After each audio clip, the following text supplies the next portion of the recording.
చిన్నానే రామరాజు గారు వచ్చారా? తీసుకున్న అప్పుకి నిన్నటితో గడువు అయిపోయింది. ఈ వారంలో బాకీ తీర్చామని. కట్టేస్తానన్నా. రామరాజు గారు మేము కష్టాలు ఉన్నప్పుడు అడగకుండానే ఆదుకున్నారు. కానీ ఆయన తిరిగి అడిగే వరకు మేము ఇవ్వలేకపోయాం.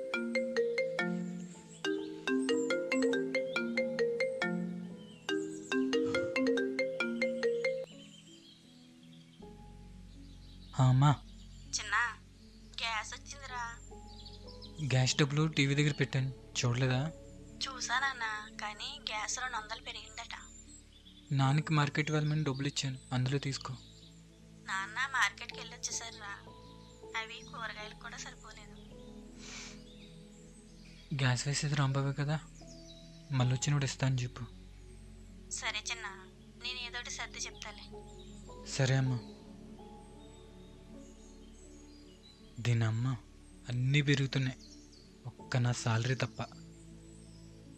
కాసేపు ప్రశాంతంగా కూర్చుందామని ఇక్కడికి వస్తే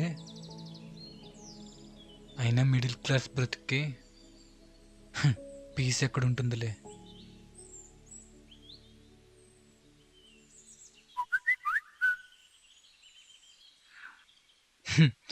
నాకు వచ్చే సాలరీ, నేను కట్టే ఈఎంఐ ఎప్పుడు యుద్ధం చేసుకుంటూనే ఉంటాయి. అదేంటో నా సాలరీ ఇప్పుడు ఓడిపోతూనే ఉంటుంది. 15 తరగతులు దాటి జాబ్ సంపాదించా, కానీ ఈ మధ్య తరగతిని మాత్రం దాటలేకపోతున్నా.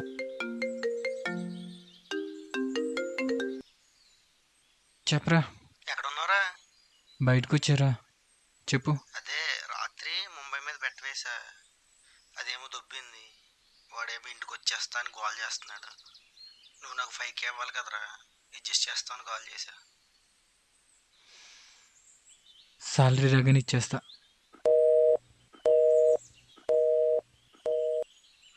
నా అవసరం నన్ను అప్పు చేసేలా చేసింది, కానీ వీడు తిరిగి అడిగే రీజన్ మాత్రం నాలో ప్రదర్శించలేని కోపాన్ని తీసుకొచ్చింది.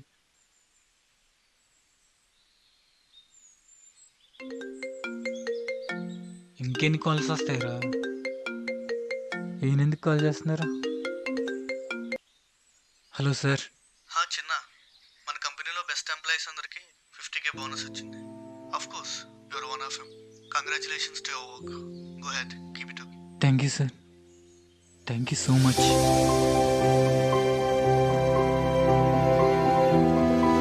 ఆపదలు ఆదుకునే ప్రతి మనిషి దేవుడే. అప్పుడు రామరాజు గారు, ఇప్పుడు మా టీం లీడ్. రామరాజు గారికి 30, వీడికి ఒక 5. ఇంట్లో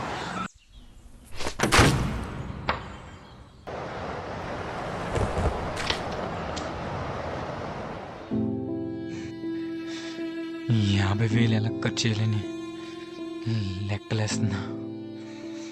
నువ్వు ఆల్రెడీ ప్లాన్ చేసావా?